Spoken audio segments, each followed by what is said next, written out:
என்ன பாச்சு? ஏதோ அடைக்க மாட்டேங்குது, பாக்கணும்.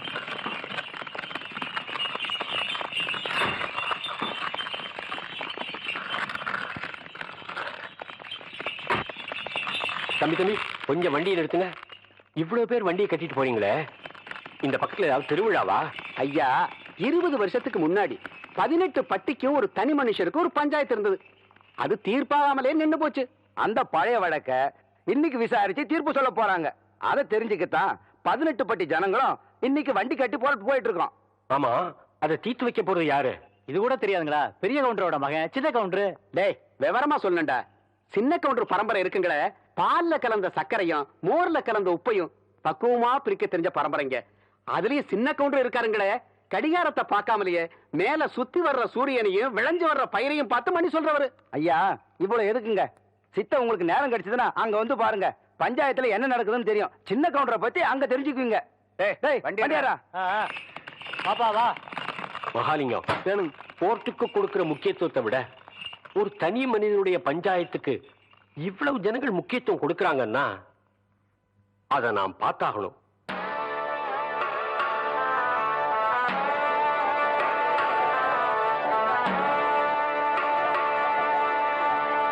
பதினஞ்சு வருஷமா இருண்டு கிடந்த இந்த 18 பட்டி கிராமத்துக்கும் இன்னைக்கு தான் விடிவு காலம் வரப்போகுது. பாருங்க கூட்டத்தை. ஆமாமா, சின்ன கவுண்டர் வராருன்னா சாதாரண விஷயங்களா? ஐயா, 18 பட்டி கிராமம் கூடி கிடக்குதுன்னா சூடு சொரணை இல்லாம இல்ல, எதையும் நல்லபடி பேசி தீர்த்துக்கலாம்னுதா. ஆமா ஆமா, என்னைக்கு சக்கர கவுண்டர் அப்பாட்டிக்கு மரியாதை கொடுக்கலன்னு கோயில் எடுத்து பூட்டினாரோ அன்னைக்கே வெட்டு குத்துன்னு ஆயிருக்கும்ல. எவன்டாவ வெட்டு குத்து பத்தி பேசுறவன்? எதிரில நின்னு பேச யோகியதை இல்லாதவங்க எல்லாம் இப்ப எதிர்த்து பேச ஆரம்பிச்சிட்டீங்களா? அதான் மச்சான் அப்பவே சொன்னேன், இவங்க பஞ்சாயத்துல நமக்கு வேணா கோர்ட்டுக்கு போலாம்னு. நம்ம 18 பட்டிக்கும் கோர்ட்டு இந்த ஆலமரத்தடி பஞ்சாயத்து தான். இங்க கொடுக்கிற தீர்ப்பை மீறி எவனும் இது வரைக்கும் எந்த கோர்ட்டுக்கும் போனதில்லை. ஏன் சின்ன கவுண்டர் வந்துட்டாருங்க. சின்ன கவுண்டர் வராரு. ஐயா வராரு.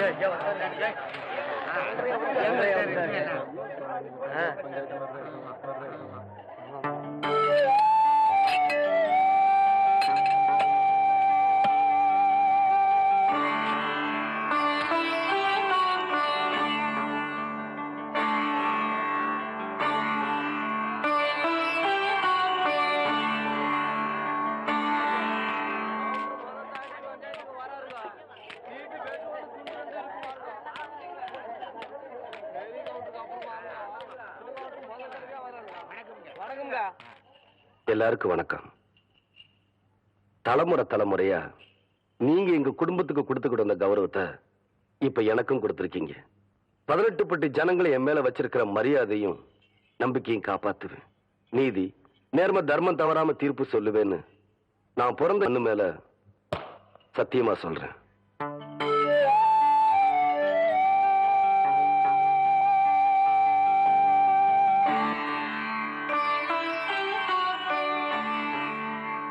வழக்க ஆரம்பிக்கலாம். உங்களுக்கு தெரியாதுல்ல தம்பி, 15 வருஷத்துக்கு முன்னாடி வண்டிக்கார மாகாளியம்மன் கோயில் கட்டணும்னு சொல்லி உங்க அப்பார் தலைமையில கூடி முடிவெடுத்து ஒரு கோவிலையும் கட்டி முடிச்சோம். கோவில் கும்பாபிஷேகத்தன்னைக்கு கோவில் கட்டி இருக்கிற இடம் இந்த அம்மாவுக்குத்தான் சொந்தம்னு சொல்லி கும்பாபிஷேகத்தையே தடுத்து நிறுத்தி போட்டாரு உங்க மச்சான். கும்பாபிஷேகத்தன்னைக்கு சக்கர கவுண்டர் அந்த கோயிலையே பூட்டி போட்டு போயிட்டாரு தம்பி. ஏன் என்னன்னு கேட்டா, சங்கரபாண்டி வாத்தியாரு அந்த நிலத்தை இந்த நரசம்மா பேருக்கு கரையம் பண்ணி கொடுத்துட்டாருன்னு சொல்றாருங்க. ஆனா அது புறம்போக்கு நிலம் தம்பியோ. யோ, அதாயா பிரச்சனையே. அது முடிவாக எப்படியா புறம்போக்குனாலும் சொல்லலாம். அடா, அது உங்க நிலமாவே இருக்கட்டும். கோயில் கட்டி முடிச்சதுக்கு அப்புறம் சொந்தம் கொண்டாடுற தப்பு இல்லையா? இத பாருங்க தம்பி, பஞ்சாயத்துல நாங்க உங்களுக்கு நிலம் வாங்கி தரோம், அதை நீங்க வாங்கிக்கங்க. எங்களுக்கு எங்க நிலம் தான் வேணும். வேணா அந்த கட்டின கோயிலை தோண்டெடுத்து வேற இடத்துல வச்சுக்கோங்க. பசு பால் கொடுக்குங்கிறதுக்காக கொம்புல கறந்தா பால் வராது, மடியில தான் கறக்கணும். அதே மாதிரி சாமி எல்லா இடத்துல இருந்தாலும் கும்பிடுறதுக்குன்னு ஒரு இடம் வேணும். அதுக்கு பேரு தான் கோயில். அதை தூக்கி வச்சு விளையாடுறதுக்கு மனுஷனுக்கு சக்தி கிடையாது. அதுல போய் நாம தகராறும் பண்ணக்கூடாது. யோ, நாங்க ஒண்ணு தகராறு பண்ண வரலையா? யார் பார்த்து என்ன பேச்சு பேசுறா?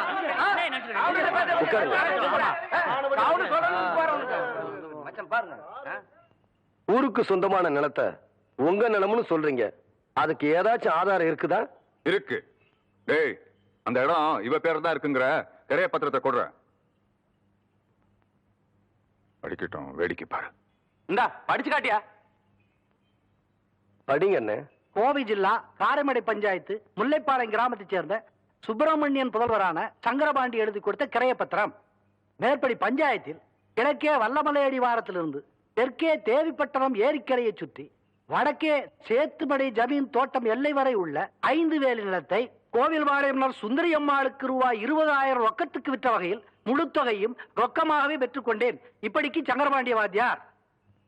என்னண்ணே சொல்றீங்க? சங்கரபாண்டி வாத்தியார் கையெழுத்து போட்டு கொடுத்திருக்காரா? ஆமாங்க தம்பி, அவரே போட்டிருக்காருங்க. ஏன் மகாலிங்கம், இதே கேஸ் நம்ம கோர்ட்டுக்கு வந்துச்சுன்னா ஜட்ஜ்மெண்ட் சொல்ல எவ்வளவு வருஷம் ஆகும்? ஒரு 15 வருஷம் போட்டு ஜவ்வில படுத்துற மாட்டீங்க. என்ன சொன்ன? உண்மை தான் சொன்ன. சுமாரியா? அப்படின்னா இந்த பஞ்சாயத்துக்கு தீர்ப்பு சொல்ல வேண்டிய நேரம் வந்துருச்சு.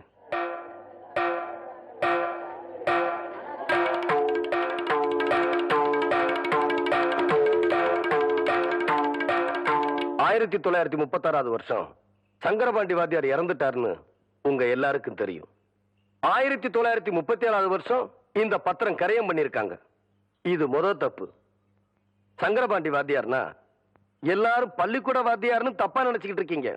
ஆனா அவரு எழுத படிக்க தெரியாத சிலம்பம் கத்து கொடுக்கிற குஸ்தி வாத்தியார்னு நிறைய பேருக்கு தெரியறது இல்ல. எங்க அப்பாரு இறந்து போனப்போ ரிஜிஸ்டர் ஆபீஸ்ல வந்து அவர் கை நாட்டு போட்டாரே தவிர கையெழுத்து போடல. அதனால இந்த பத்திரம் பொய்யான பத்திரங்கிறது உண்மையாயிருச்சு. இது 2வது தப்பு. இந்த நிலம் நம்ம கோயிலுக்கு தான் சொந்தம். இந்த கோயில் நம்ம 18 பட்டிக்கு சொந்தம்னு தீர்ப்பு சொல்லி உங்ககிட்ட இருந்து நான் விடுதலை வாங்கிக்கிறேன். நீங்க நல்லா இருக்கணும் ஐயா. ரொம்ப நல்லா பல வருஷங்கள் நடத்த வேண்டிய இந்த கேஸ இந்த பையன் எப்படிடா 15 நிமிஷத்துல தீர்ப்பு சொல்லிட்டான்? அவர் ஒண்ணு உங்களை மாதிரி சம்பளம் வாங்கி வச்சு போட்டு தீர்ப்பு சொல்ல சர்ச்சை இல்லைங்களே. படிக்காதவங்களுக்கு எப்பவுமே வெட்டோன்னு தூண்டுறேன்டுங்க. புறப்படலாங்க.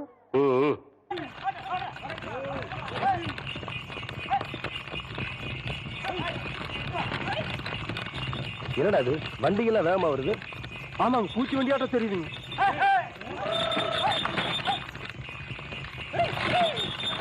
வண்டி வடக்கு திருப்பு. சரி.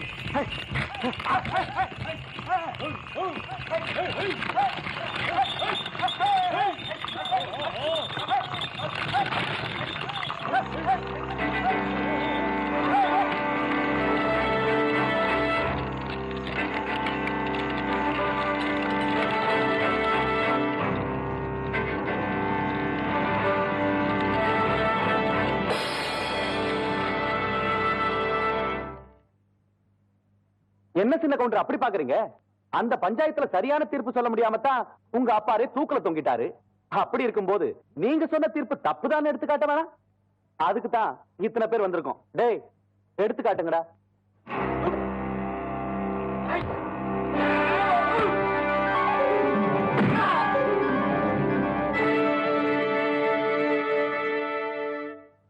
ஈசா,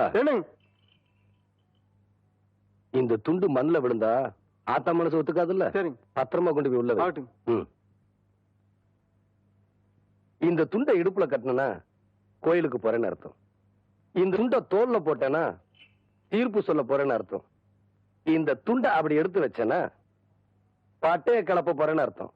டேய்,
ஈசா